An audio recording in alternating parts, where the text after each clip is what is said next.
Welcome back to the channel, folks. We've got a beautiful fall day here, and it's time to get back on this 1946 Ford Super Deluxe V8 Flathead. Where we left off is we took all the plugs out, we dumped a bunch of penetrating oils and stuff into the motor, and it's been sitting ever since. So I'd like to get back on this and do a compression check and see if the numbers are really good, and then we'll attempt to start it. We did make a manual starter for it, this hand crank, back in the first video, I believe. But I need to get this turned around so it's closer to the shop and facing the right way for all my tools and stuff. So my plan is to kind of shove it down the driveway here a bit, get it around the corner, all the way over, if it'll go this far, because I know the brakes are dragging. Pull it back, maybe with the old 64 C20. We'll pull it back down in here and then pull it up to the garage somehow. I don't know, we'll figure it out. But we've got lots of vehicles here that are running, and we should be able to get that accomplished without too much trouble, as long as it doesn't go in the ditch or something like that. So I think we'll be okay. Let's give it a shot. Okay, let's give her a good shove. Come on. There we go. Keep going.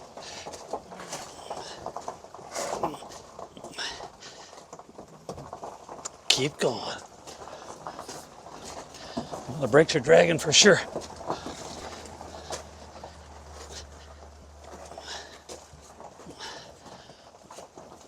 Oh, well, we're halfway there. We're gonna have to pull it with the GMC, get it around in there, and then back it up. All right, let's see what we can do. I think before we go any further, I'll pull the hand crank out because that looks a little extra dangerous. So let's get rid of that.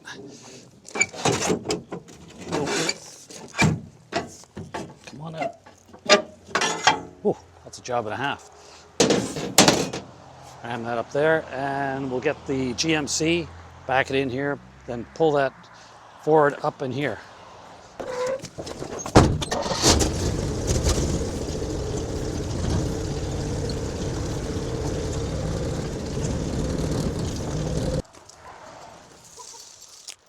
All right, she's got the single I-beam axle, so that looks like a good spot.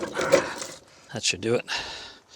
Well, actually, I should do better than that. This is a classic vehicle, and we've got to start looking after it.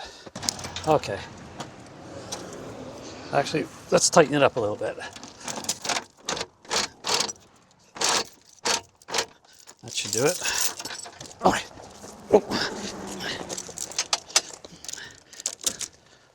Okay, that should work, because I mean the brakes are dragging on that so much. I'm not really in any fear of a collision here, so let's get this truck going and get this thing pulled in here.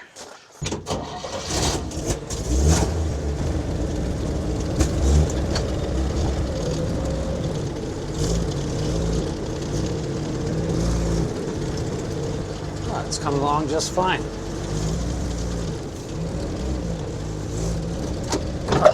Hold on there. I gotcha.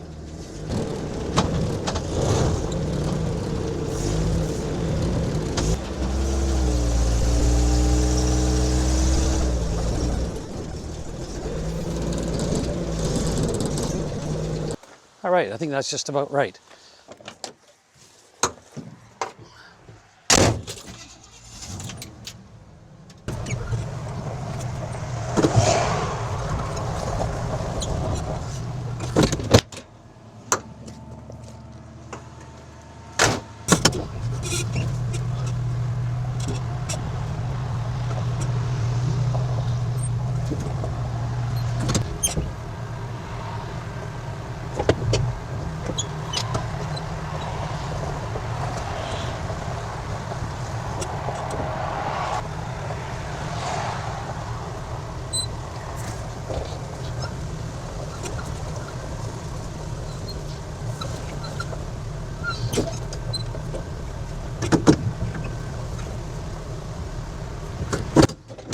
Better tighten up the chain or I'll be on the highway.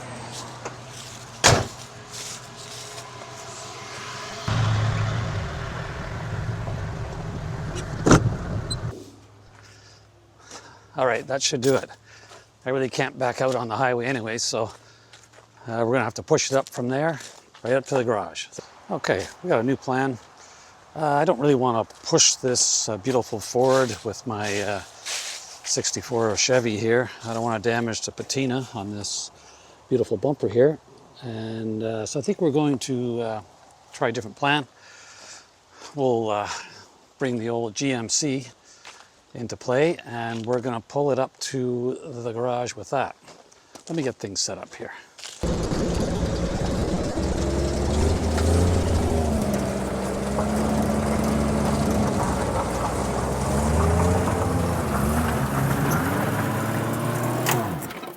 Okay, here's the setup.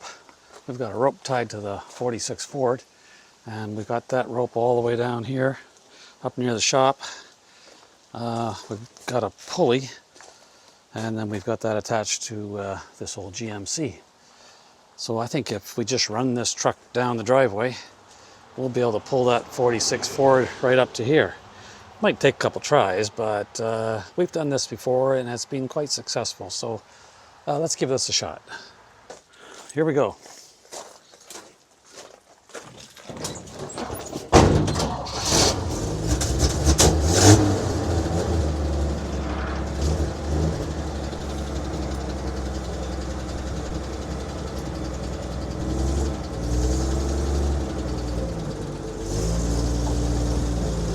All right, he's rolling. Oh, that's just beautiful.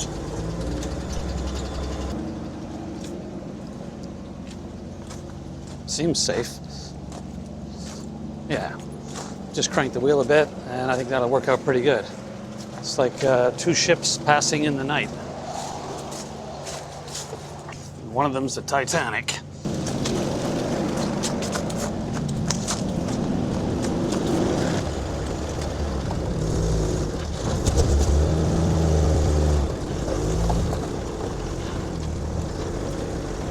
Can't see it, so help me out. All right, better go have a look, see where it's at.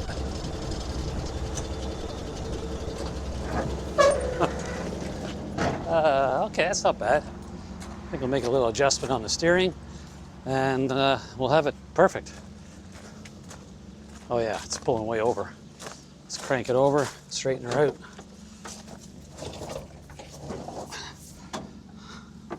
I'm gonna say there's good.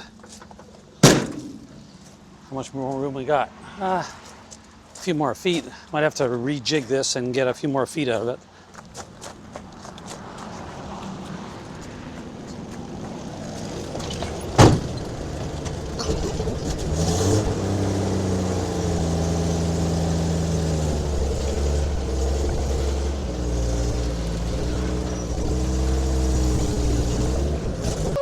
Oh, I can't get out. Hold on. Let's give her a little more.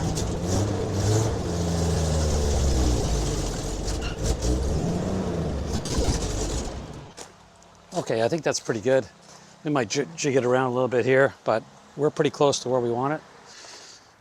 Well, the old GMC is not a big fan of trying to back up in that soft soil there. So we're going to give her a little helping hand with Old Red here. That should do the trick. Just got to get her out of the weeds there a bit, and then she'll be fine.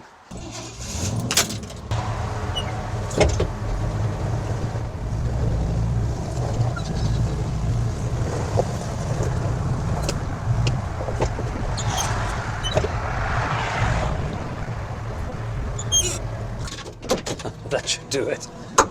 All right, problem solved. We've got it up near the shop here now, and all we gotta do now is get the plugs out and throw a battery in and see if we can get this thing to crank over and possibly do a compression test. I'd be very curious to know what it is. It's been sitting for about a month, maybe 2 months now, with all kinds of lubricants in it, and I'm hoping that it's loosened up the rings, and let's hope no valves are stuck. So let's get the hood open and get to it. Oh. How'd you guys get in here so fast?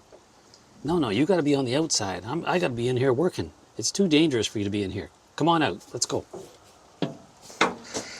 All right, let's get these plugs out. I think they're still finger tight from a couple months ago, so that shouldn't be a big issue. And That way we'll be able to relieve any pressure while we're doing the compression test. I've never tested this with a battery, so I don't even know if the starter works. So yeah, let's see what happens. Get the plugs out, go from there. I mean, it's been soaking for at least 2 months, so. And I know it is free because we turned it over with the crank, the hand crank. So we're good there. My question will be, are the valves stuck? Is there any compression at all? Like, I mean, who knows? I don't know how long it's been sitting. My guess would be quite a number of years. So let's throw a battery in, see what happens. If we're lucky, it cranks over. This is a Ford, so we've got a solenoid here where we can get to crank it over, because I don't have a key or anything like that for this car. All I know is the motor is free running, not running, free to run, free to roam, as a matter of fact. But let's get the battery in, see what happens. The 41 Chrysler was a positive ground, which I didn't know at first. So I think this might be the same. Let me grab a battery and we'll clean up these terminals and go from there. Well, I blew all my Christmas budget on this battery. Hopefully everything goes okay at Christmas. But this is a Die Hard Gold, and it's brand new, and I got a discount on it because nobody else wanted it. So let's throw this in here and see if we can get this thing to crank. Let's see what we have. Oh, we got nothing so far. Oh, actually we just had a little spark there. I wonder if the ignition's on. I know I don't have a key. Let me just check that.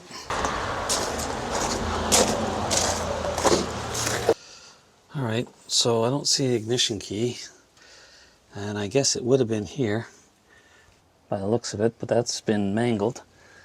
But I'm hearing a ticking, and believe it or not, I think the clock started. Let's have a look. Oh, yeah, I can hear it ticking. There's a true test of quality. That clock's going to have to be saved. I can't believe it's ticking. Unbelievable. Okay, well, this is a very good sign. The clock works. That's a fantastic start. All right, let me get back out there. I don't see any smoke, so that's good.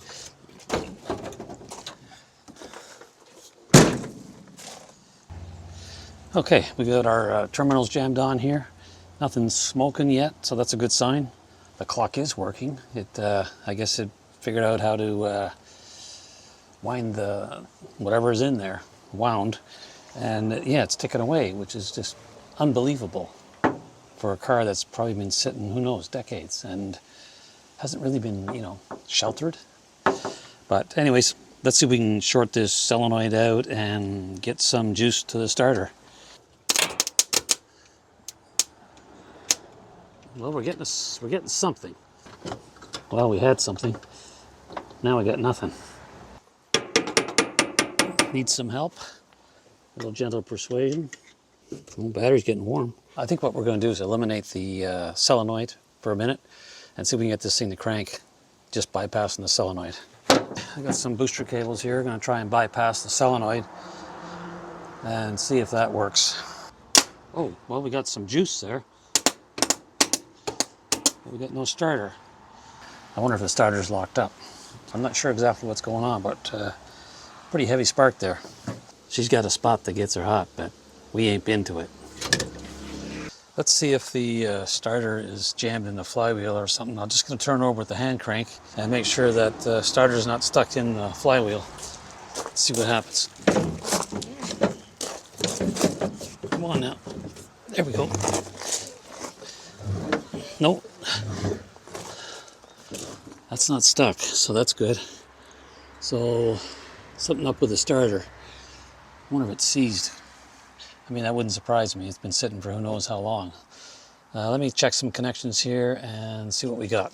Okay, well, the connections don't look that bad, and we're getting almost like a direct short when we try and go direct to the starter. So I got a feeling the starter's locked up from sitting, so we're not going to be able to do compression check just yet. Well, I shouldn't say that. Maybe what I'll do is I'll do a compression check on one cylinder, and I'm going to use the hand crank. I know what you're saying. Oh man, you can't use a hand crank to do a compression check. Just watch me. I'll just wire it right on there. There we go. That's better. All right. Can we even see that? I can see it.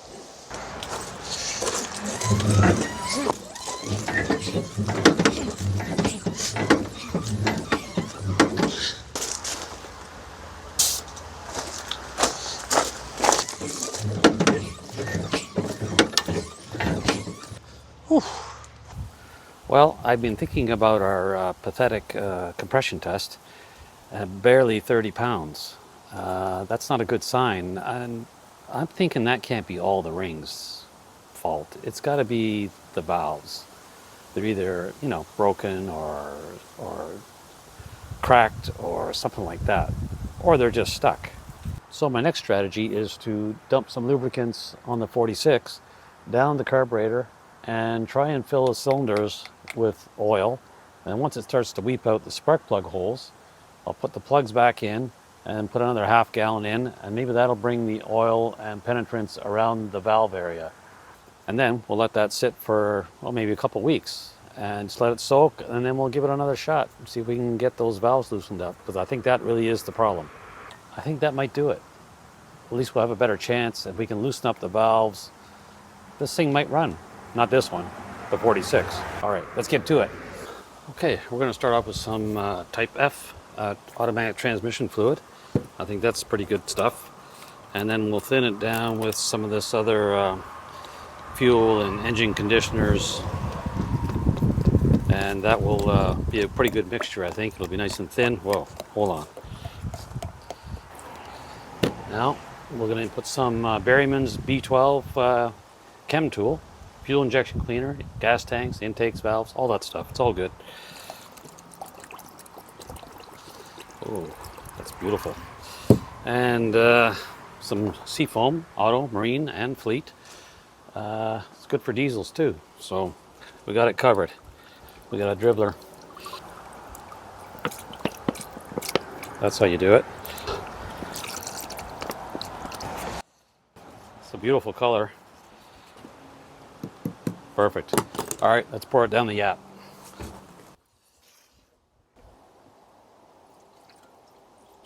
Drink it up.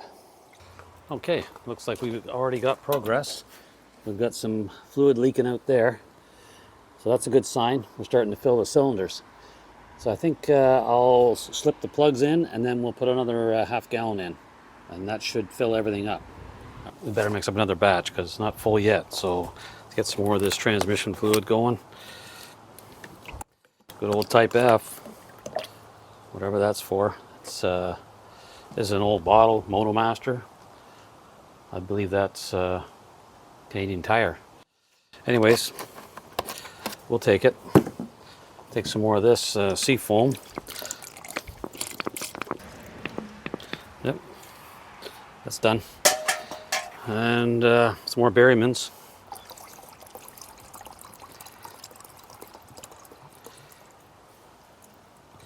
I'll take her all. Good. Mix her up. Can't believe the color of this. Wow, look at that. I should be selling this stuff. Good. Starting to gurgle. So far it's looking good. It's not completely full though. I'm not getting fluid out of the front cylinder. Well, that's 2 buckets. Let's put some this Volkswagen automatic transmission fluid in. We're getting down to it. Oh, that's weird stuff. Some more Seafoam. I think we're going to need some more this stuff. Berryman's. Well, this isn't a great color, but I'm sure it's going to be effective. Kind of like caramel. Okay, I'm not seeing any fluid come out of the front cylinder yet, but it's got to soon. I'm just going to wait for that to percolate down. Maybe all the valves are closed on that cylinder. So we're going to put that last plug back in, and then we put the rest of this in and let her set for maybe a week or two, and then we'll get back on it.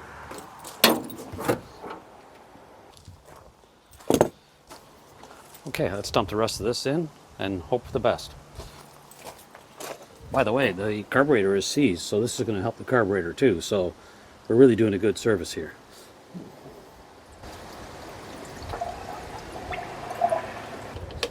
All right, that's it. Let's let her sit, and then we'll see what develops. Thanks for watching, folks. We're making progress here, and I apologize for taking so long, but we've been busy, and we're finally getting to this 1946 Ford Super Deluxe V8 Flathead. And we just did a hand crank compression test, my first ever, and it was successful at 32 pounds. Let's hope we get up around 100 on a real test. But in the meantime, thanks for watching, and I hope to see you on the next one.